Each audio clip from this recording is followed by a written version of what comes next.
All right, welcome back to this week's episode of MVP Podcast, Season 3, Episode 29. We have Amanda George here from the Great Northeast in the Boston area. Thanks for giving us the time. Yeah, my pleasure. I'm excited to be here. I'm excited to learn about some Boston culture because we do not have anybody yet from Boston. We've had we did one. We had one from Boston. Oh, your old My boss. old boss. Yeah, that's right. That is right. We're not going to count her. So we only have one person from Boston.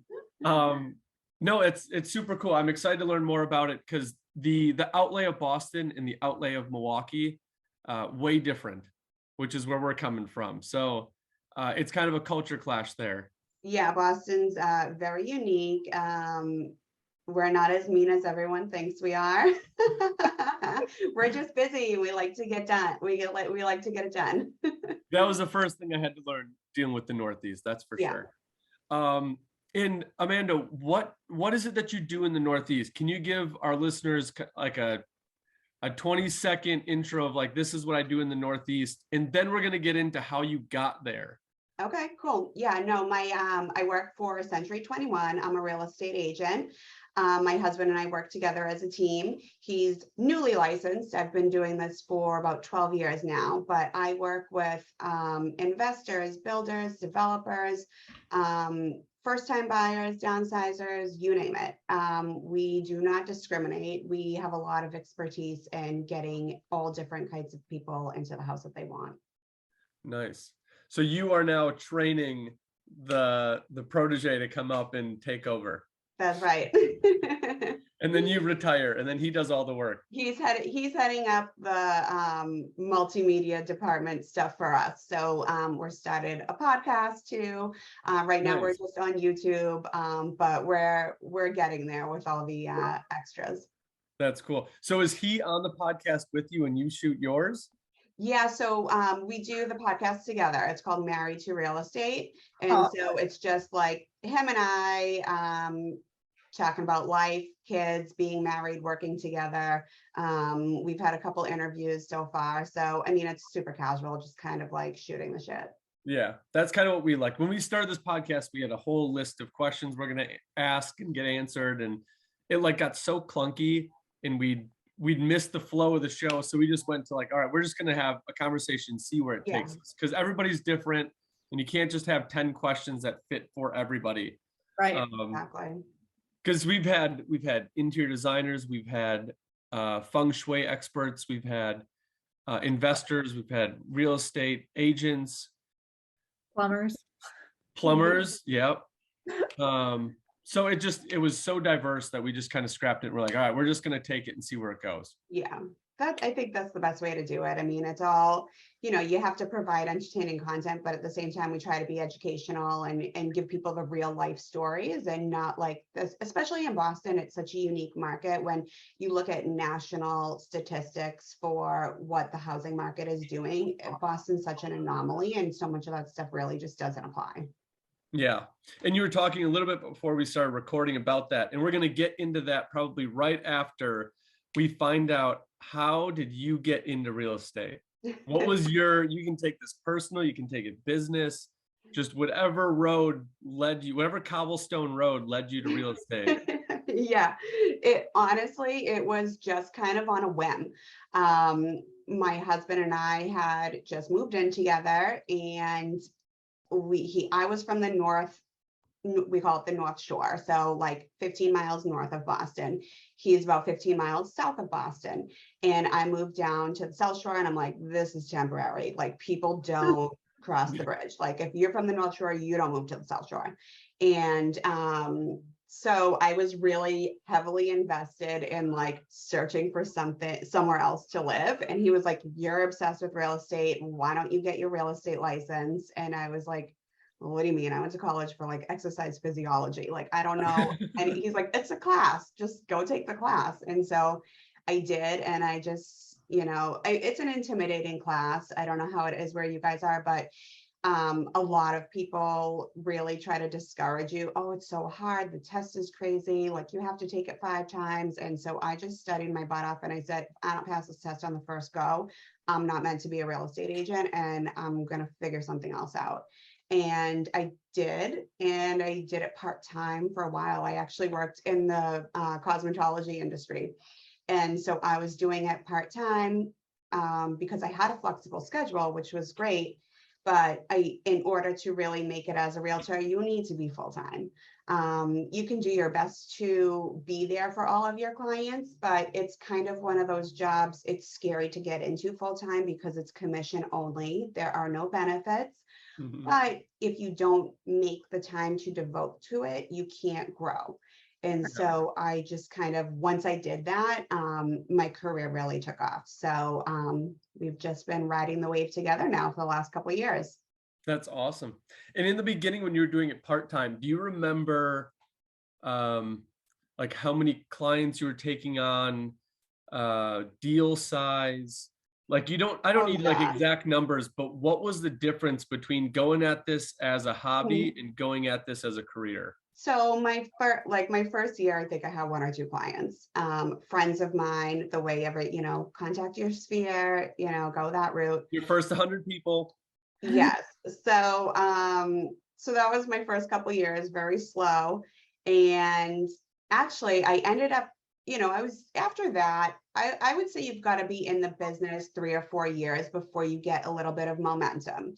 And so once I started making, I was probably taking home, after saving for taxes and everything, like $40,000-ish a year, maybe years like 3 and 4. And then I kind of fell into a paralegal position, kind of like figuring out, is real estate really going to work for me? How can I make some real money? Like, this money is okay, but if I'm going to quit my other job, I need to be making more.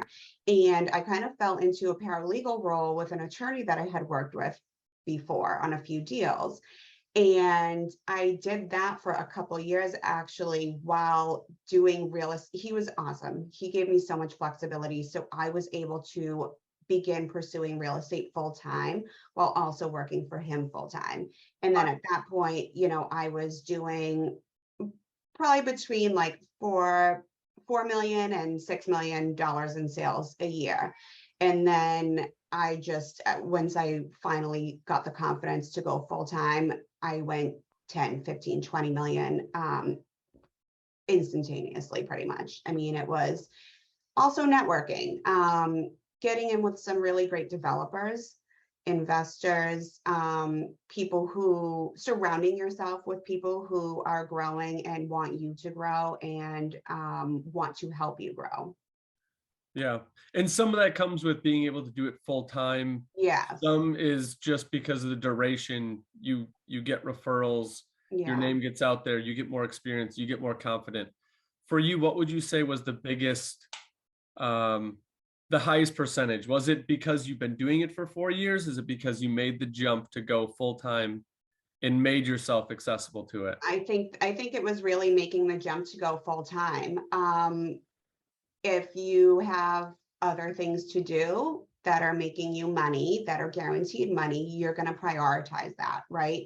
So when you're hungry for it and not that you need the paycheck, but what's going to help you create your business, it's the clients. And so when you make the free time to devote it to working on your business and yourself rather than chasing your hourly paycheck, people can feel that you're passionate about it, and they can feel a better sense of security in knowing that you're experienced and that you know what you're doing and that they're in good hands working with you, and that you're not, canceling appointments and rescheduling things because you have other priorities. Yeah. Right. Yep. That was always the tough part. And you see that with part-time agents because they are everywhere, and it's an industry that it's allowed, and I don't know, it kind of, it lines up well with people that want to do it full time because it's usually nights and weekends, so you're going to see it all over the place. But those during the day periods where you can network and meet people and take those one-off meetings will go a lot farther than people think. Exactly. It's always like the, like you said, the one-off meetings that could change everything for you. And I mean, I think it's scary to have to go into it full time if you don't have any money saved, or you don't have the luxury of not needing a paycheck, right? It's very scary to get into it full time. I always recommend to new agents to join a team if they can. It's something that I did not do that I think would have helped me go full time a lot sooner had I done it. I'm lucky to have an amazing, he's a fantastic mentor. He's so smart. And so, but if you're motivated, it is not the career for you. And I think a lot of people get into it thinking they're going to have, all this free time and it's going to be easy money. And I mean, I don't work 9 to 5, but I work 24/7. And so, I can take Monday off if I want to go grab a lunch and I don't have to be back in the office, but then I'm working Monday evening when my kids are in bed, at 10, 11 o'clock. So. Yep. That is so true. Mhm. And you talked a little bit about like you moved to the South Side, you're trying to move out, you were making X amount of dollars. You were talking a little bit about Boston's market and the price point of everything in that Boston proper. Like I can see why you were chomping at the bit to make more money, because prices out there are escalating quickly. Yeah. Can you go into like what you're seeing in that Boston market? Because when you were talking a little bit before we started recording, it was crazy to hear the prices. We just had a person from Hawaii last week, and he was talking about his prices. And I mean, he bought a house for almost 8 that was like pretty much a knockdown. And I'm like, man, it was a hard pill to swallow when I bought something for like $350 as a knockdown. And like I think you're more on like the Hawaii prices. So go into what you're seeing in like the Boston proper and the markets that you specifically kind of work in. Yeah, it's expensive. It is, if you're an investor and you're looking at multifamily properties, the numbers barely work. You are looking at $1 million for a 3-family. We call them triple deckers. I don't know what you guys have out there, but the triplex is what we call it here. Yeah. So if you're looking at something like that, they barely cash flow, because especially if you can't get away with putting down, getting an FHA loan. And most of these properties are not in a condition where an FHA loan is. Because they're all older buildings, I'm imagining. Yes, they're built in 1900, 1920. They've got termites. They have fieldstone foundations that are cracking. They need a lot of work, and you're still. And for a loan package that will call you out for like paint chipping, like a lot of those issues, the paint is chipped. Yeah. And it's, maybe for something that's in really rough shape in Boston proper, you can get a little under $1 million, 6, 7, 800,000. But if you're looking at, something that's livable, just outdated, you're still spending $1 million easy. And what are rents for those units? It depends on the bedroom count, really, but we're starting. I had a triple decker in Dorchester, an up-and-coming neighborhood, Savin Hill part of Dorchester. It's a good alternative to South Boston, which is very expensive. You're spending, minimum probably $3,000 for a 2-bedroom. So we do have a lot of overflow coming into Dorchester. The Savin Hill neighborhood, I had a 3-bedroom for $2,500 that, it was from 1970. It was nothing special. The cabinets were painted, hardwood floors, you have that kind of old school charm, but we were charging $2,500 because of the condition, and it's a 3-bedroom unit. So if you want something updated, you're spending upwards of $3,000. Wow. That's crazy. We just started managing a house. Somebody moved out to a different state here, and we're managing the property. We just updated it, and it's an updated full house, and he's pushing the high side of 2,000. Wow. And that's for a basement and a 3 and a 3-bedroom, 2.5 bath. Yeah, I mean, you can, the further you get from the city, obviously, the more affordable it becomes. But even in, say I live in Randolph, which is like 17 miles from the airport. So a little bit south of the city. We're a few towns out so there's like 2 towns in between me and Dorchester, which is like where Boston kind of starts. And if you're looking in the next town over, Quincy, 1 town closer to the city, you're still paying $1,900 for a crummy 1-bedroom. Wow. That is crazy, Maybe crazy a prices. 2-bedroom, but nothing big. I mean, you're not getting 1,100 square feet. You're getting like 800, maybe 950. That's Wow. bigger than my house. I mean, That's insane for a rental price. But I mean, Yeah. when you But, don't have a lot of then you got to space, spend that's $1 million to get the building, and you're making $100 a month if you're lucky. Yeah. And that's the other problem, right? Is people are selling these multifamilies as if they're already, 4, 5, 6, 7 cap, right? And then it's like, no, you have to buy it for $1 million. Now you need to get all these tenants out and raise the rents in order to make the numbers work. And that's a lot of work for an investor. Some people just don't have that time. Yeah. Do you work specifically, I mean, not only with, but primarily with investors? I don't. I work, okay. I mean, yeah, really 50-50. I have a lot of first-time buyers. I try to get on that path so that they can put themselves in a position where they can use their equity to get into another home or a bigger home. And I really try to redirect them away from thinking that they're going to get everything that they want and get their dream home on the first go, because it's such an expensive market. And it's a really good opportunity to get into a position to become an investor yourself, right? Even if you don't want to buy and hold property for the long term, if you can do it in the short term and gain a little bit of equity and, or fix the property up, that's the other thing, right? Everyone wants their pretty house on the first try. Get in, do the work, cash out refi, use that money to get into the next project or the next home instead of saving while you're paying somebody else's mortgage. And now with inflation, the rise in interest rates, right? That's what everyone's feeling right now. So I kind of turned some people into investors where they otherwise wouldn't have been. But I'm lucky enough to, in Boston, we have such a diverse market where, we have opportunity for investors. It's very slim pickings for first-time home buyers. And so it's kind of a good way to transition into home ownership and hopefully wealth. If you can use your first-time home buyer status to get yourself into a better position to repeat the cycle. Yeah, I can definitely see Boston being a very tough first-time home buyer market. Yeah, with prices being so high.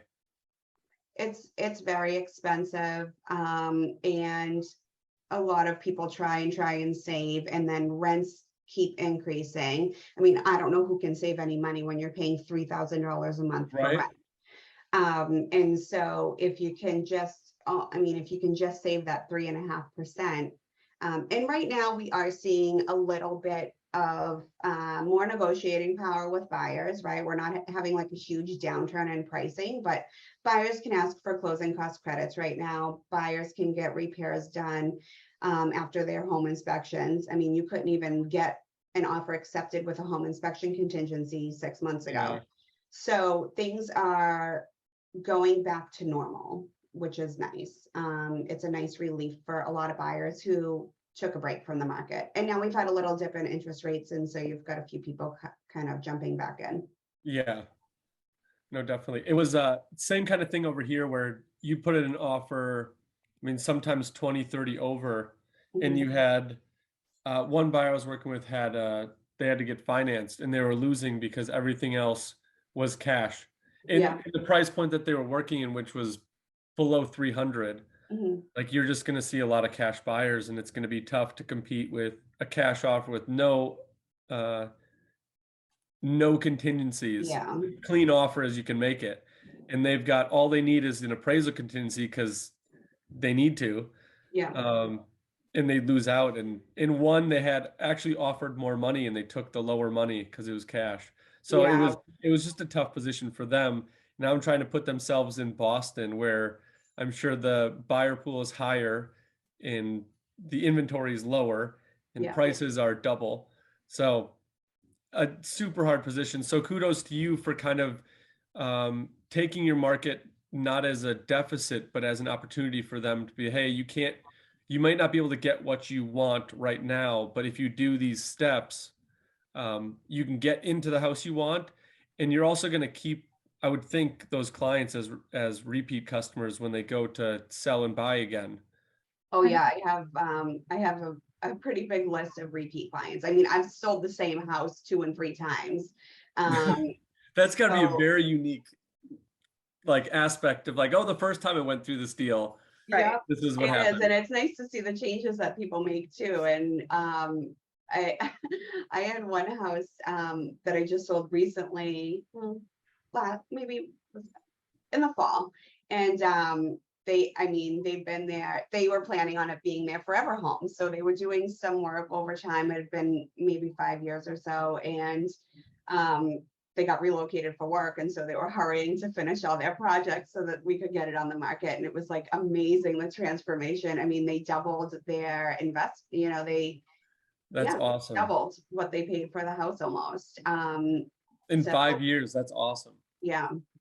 Did they sell in like the height of COVID and all that Yeah, stuff? they did. So That they were helped. already relocated, and in the fall it was still a pretty hot market. But even then we were starting to see, I think I had 2 offers, and like a little bit below asking and a little bit above asking. And I think that is one of like the biggest misconceptions about a multiple offer market, right? You have okay, you got 6 offers on the house, but what no one tells you is that 2 of them were under asking. One of them had a home sale contingency. One of them was at asking, one was a little bit over. And then you have that one offer that like is 50, 60, 100,000 over asking that blows everyone out of the water.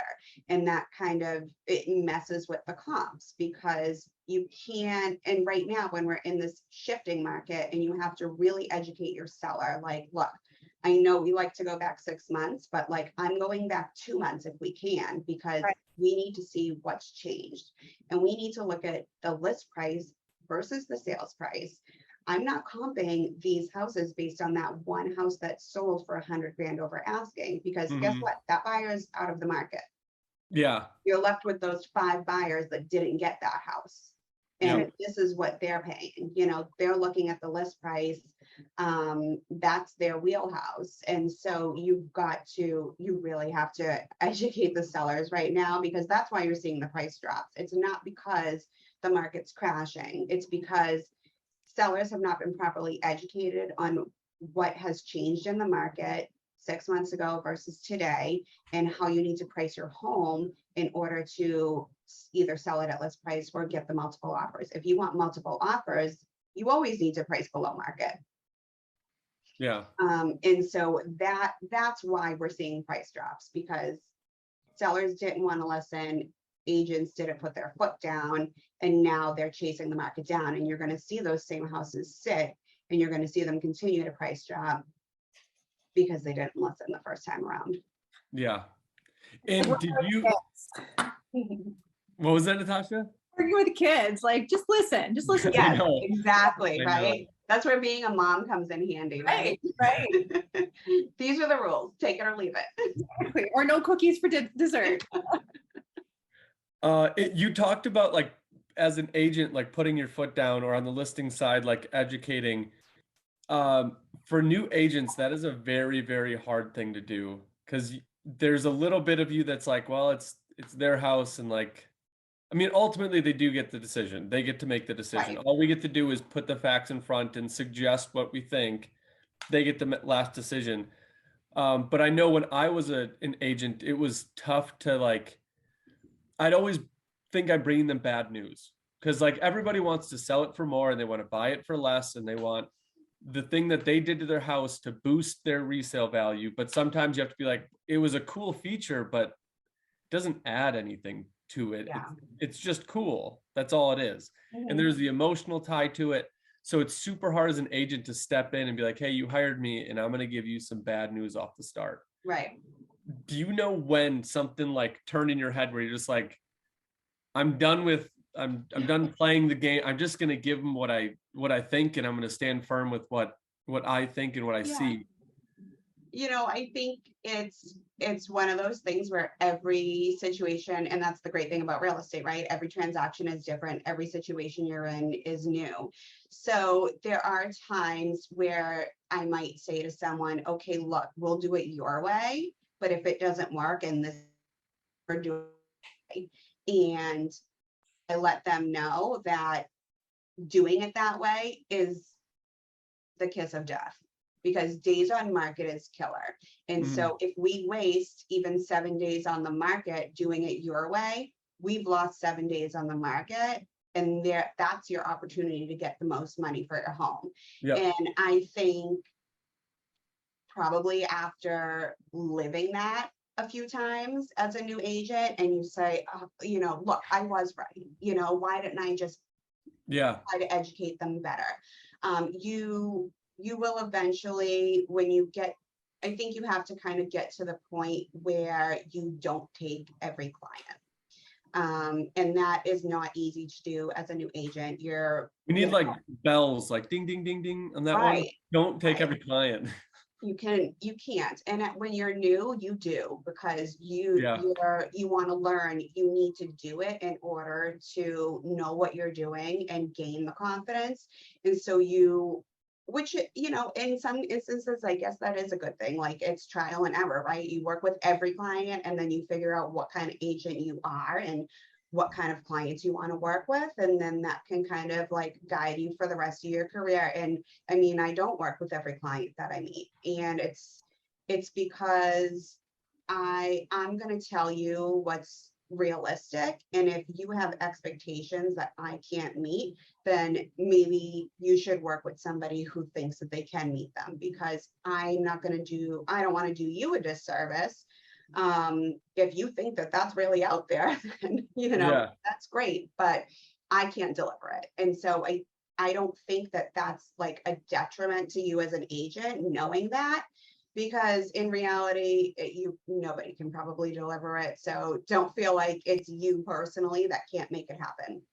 Yeah. And so, you know, once you work with a few unrealistic people, I think that, you know, it finally starts to register. Yeah.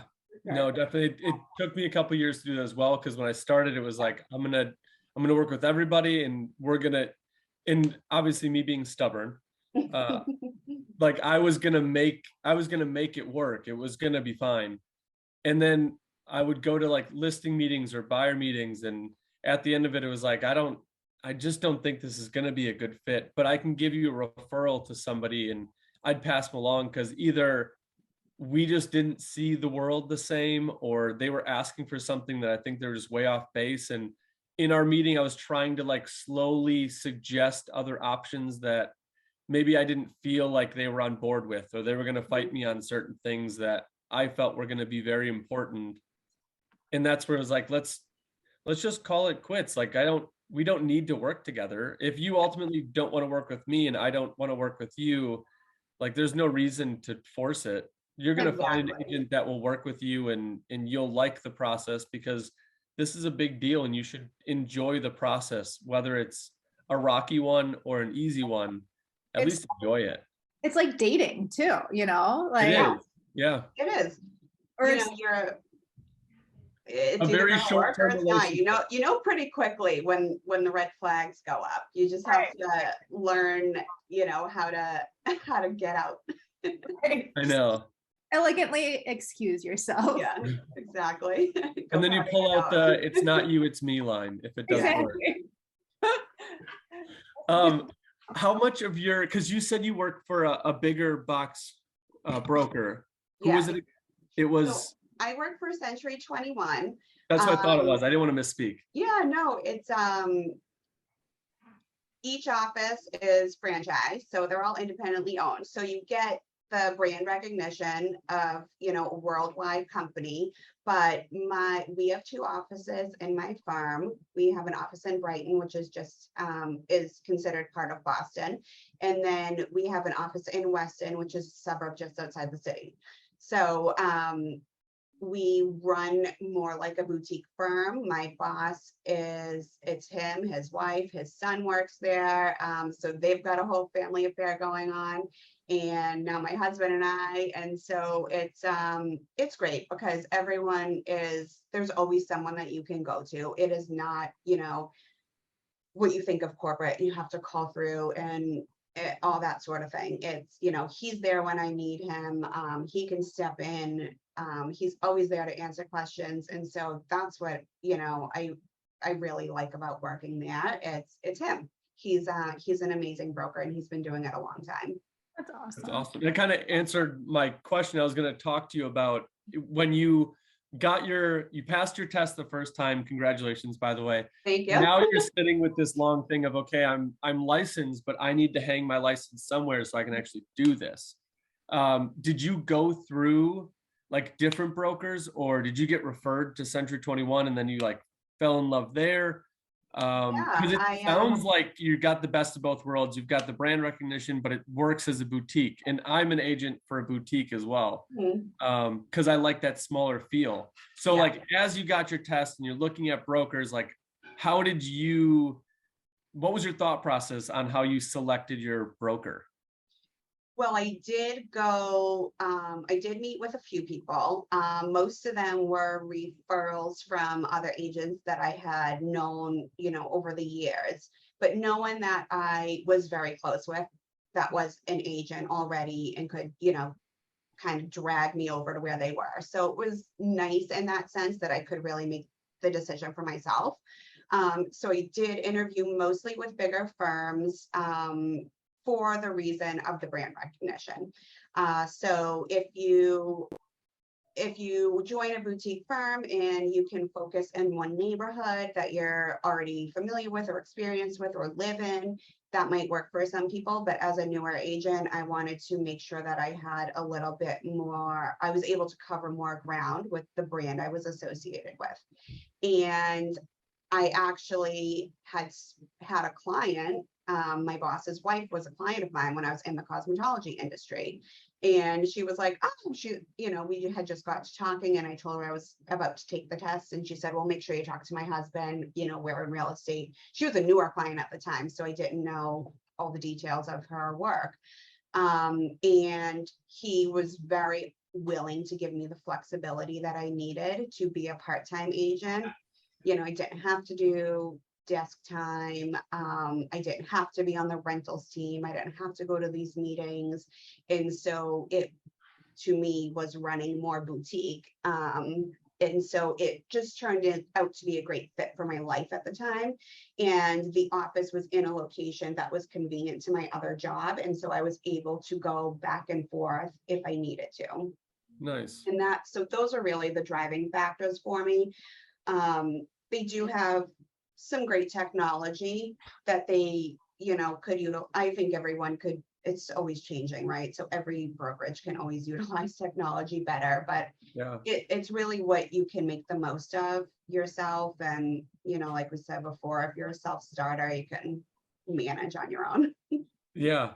Did you interview with any brokerages that you just didn't align with? And were there like certain things that you're like, Yeah, I don't want to name names, but no, you don't have to name names, because I mean, I interviewed with some bigger box when I started, because the first thing I went to is like, okay, I want to get a brand that people know, because then like getting referrals or getting clients would be easier because I can say I'm backed up by this huge brand, and it was super good.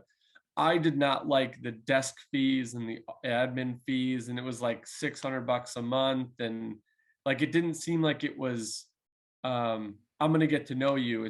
You're another person in the office, and the commission structures and the time that they needed in the office compared to like compensation there were just some things that I just didn't like, which is why I went boutique, because of the freedom and the flexibility, and their percentages were better. So yeah, don't name names. Yeah. We can do that. But what were some of the things that you were like, or people that are thinking about getting into being an agent of real estate, like, hey, when you interview these brokers, like ask about these things because they're big. They are. I think, everyone's focused on the split, but what do you get for that split? Because 100% of zero is zero. Yep. So that's great if you can get 100% commission or 90% commission, but what are you getting in return? So I don't think obviously split is important, how much you're going to get paid. As a new agent, don't expect to get paid 90%. It's, would you go into your first job out of college and expect to make the same salary as someone who's been doing it for 10 years? I don't think so. Some people do. Yeah, right. So I feel the same way. I had interviewed at some brokerages, and here's the list of what we charge monthly. And it's like, well, what if I don't make any money this month? I have to pay you. I have to pay you to like print on your printer. I think that some of these places try to get you with their profit sharing, and I mean, some of it's kind of pyramid scheming, but so I think you have to look at how much money are you going to get paid off the bat? What kind of mentorship or training are they going to provide? What kind of resources are going to be available to you, online or whatever their, back end system is? Are there classes and trainings and events that you can go to? And what are you going to have to actually do yourself? Like, I don't have to go put my signs in the ground.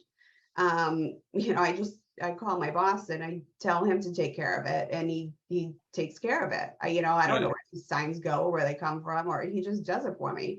That's awesome. Yeah. So I think it's little things like that too, like that you don't think about, so when I get a listing, where do I have to turn my paperwork in?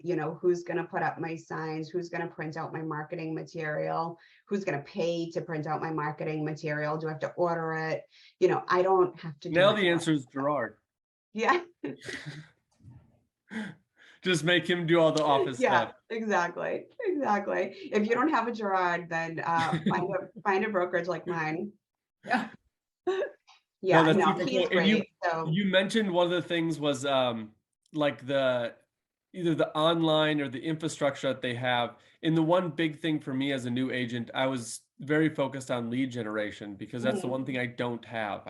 I don't have anybody, and I didn't want to go through the 100 people of my sphere and call and text them. They know that I'm in real estate. So like they got it. They know I'm here. I want to go after people that maybe don't know me.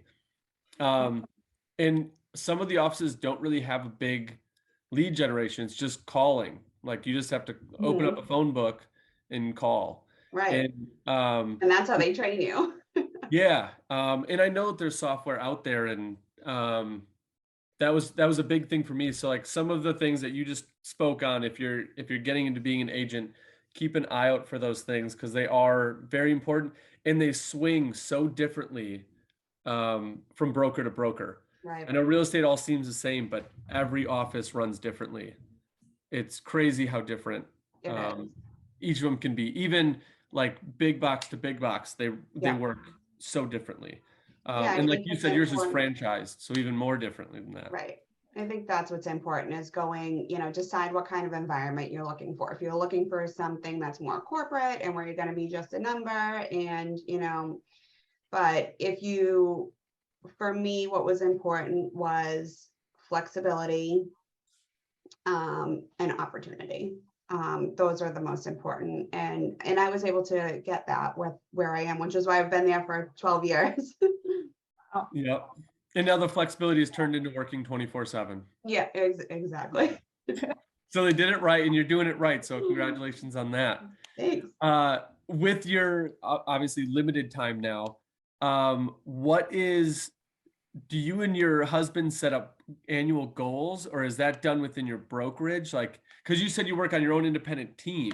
So do you get to set your own goals, and you and your husband are like on the road every year to like hit those, or Do you Yeah, we report do. back? So we sit, we'll kind of go over them together, and then my boss usually will take us out to dinner and kind of go over and try to brainstorm ways that he can help us get there, or things that we can do differently to save more money or make more money. And so it's nice to have that like kind of casual, not really kind of like coaching, I guess it would be, Yeah. right? It's Um, important, especially yeah, starting, having somebody to lean on, because yeah, you're on an island. There's nothing. You don't go to the water cooler and ask somebody for help because you're stuck on a exactly. problem. Like it's figured out. Yeah. And so I think what's helped me is really like writing it all down. I'm not like a big, manifestation type of person, but I think seeing it helps you. And also looking at it on a smaller scale is you go, okay, if I want to do 20 million this year, well, how much is that a month? And how much is that a week? And looking at it in smaller numbers, I think helps it feel more achievable. Yeah. Um, so that's It's like something that, working backwards. yeah, almost. when you look at it, it's really, once you know the steps that you need to take to get there in a weekly or on a monthly scale, it's much more, it's much less scary to look at it that way. And it feels like, oh, I've done this before, Yeah. which is nice. Yeah. And I think I think it was Go for No. Have you ever read that book? No, I don't It's think a good so. it's a Yeah. good book for anybody in sales, even if you're not in real Mhm. estate, just sales. But they do talk about like working backwards and Mhm. instead of going out and trying to get the amount of yeses you need in a week, go out and try and get nos. And they kind of work on, all right, if you want to make, like you said, 20 million a year, what's the average home sale price? Then Yeah. what's your commission out of that? And then how many clients would you need to hit that? And then how many phone calls would you need to make to have successful conversion to clients? So if you're going on like let's go on the high side, a 10% conversion rate, Mhm. that's on the high side. How many phone calls do you need to get those 10 clients to get those deals done to make that money? And for people starting out, like that's an easy way. You can go on Google and find your average home sale price and put your market here, and then it'll give you your average home price. And now you just work that way to find out, all right, I'm Exactly. starting, I need to make 100 phone calls a month to get 2 clients to get X amount of sales in a month. And Right. um, in some ways it makes it more palatable to like, okay, all I have to do is that. But also it's daunting because you're like, all right, I'm making 100 phone calls and 98 people are going to say no. Yeah. But when you go in and you look for 98 no's, then You're it's, expecting the nose. Yeah, it makes it yeah, easier. and it doesn't hurt as bad because you're going to get rejections. And just like we are saying, don't work with every client. As a buyer or seller, don't work with every agent. Don't work with the first agent that shows up Yeah. And because don't work with the agent who's telling you what you want to hear. I actually recently lost a listing. It was a referral. It was a small condo. And I mean, the comps are putting it at like in the low 300s, low to mid 300s. And they listed it with someone else who put it on the market for like 380, I think, or 389. And it's been on the market for 3 weeks. And so, I mean, that's when you don't feel bad and you're like, well, I yeah, tried. I mean, I told you so, but it's going to be on the market for 2 months because you're going to have to price drop it now, probably 2 or 3 times before you get to market value. But now, like I said before, right, you're going to chase the market down. And so maybe in 3 months it's worth 300. I mean, maybe it goes back up. Who knows? And to break it down of like, okay, you want to sell it for 380. The Mhm. market's telling me 3. If this sits on the market for 2 months, how much are you paying? Because now you Yeah. just lowered your sale price and your proceeds because you just held it for 2 more months longer than you wanted to. So like you Yeah. got to factor in, and let's say you're buying another house and now you have 2 mortgages. Like at Right. some point you just got to like, I Mhm. know the emotions tied to it, and I know you really like love the things inside and love the area, but like sometimes you just got to let it go and move on, and you won't get top dollar for everything. Don't win every, Yeah. what is it? Don't win every battle, but win the war. Yeah. Like Yeah. just give and take in some places, and some people don't want to to give, and it's like I can't help you then. No, I know. And that's the way I always approach, price reductions and negotiations with sellers, right? It's okay. So if you don't agree to whatever concession the buyer wants after the home inspection, right? It's like, is it really worth you having to pay? You go back on the market, it takes another week to get an offer, you go through home inspection again, now you're back at the negotiation table, now you've paid an extra month of your mortgage, an extra month on your taxes, an extra month of HOA fees if it's a condo. And so it's at what point are those numbers a wash? Yeah. I don't know how many times I've said, I know what they're asking for is unreasonable. Yeah. But what I'm asking you, is it worth it? Like, I know that they're asking for $500 because an outlet's broken or something like that. Mm-hmm. Like, is it worth fighting them? Either like go fix it and tell them you fixed it, or just say like, all right, go fix it and take the 500 and just move on. Because are you willing to lose the deal over that much? Exactly. Because this is the proceeds, you're sitting here and we're arguing about this. Right. So like, which way are we gonna go? Yeah. We didn't even get into, we're hitting our hour here, and we try to keep it down.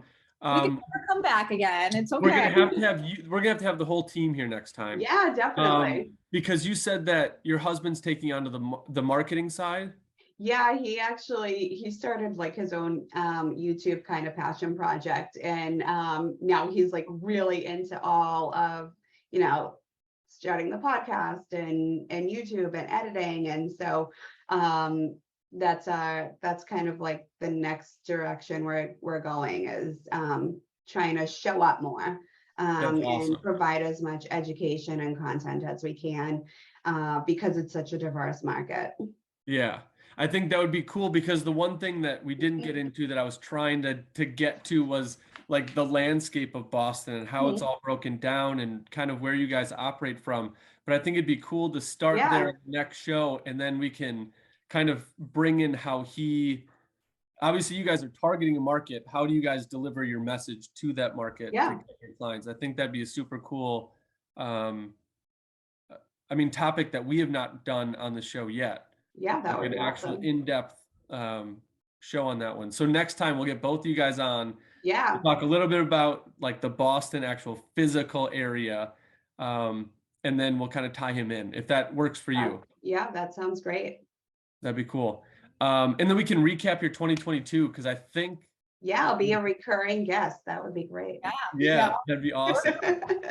It It gives me a reason to go travel places. Good. Yeah, that would be awesome. We'll bring you out. If you get out here at all before the fall, we can bring out some new construction projects that we have going on. I do want to see the new construction and see, because I'm guessing that they're trying to keep the historic feel to it all. In some cases, you would be pleasantly surprised at how modern buildings can be. Yeah.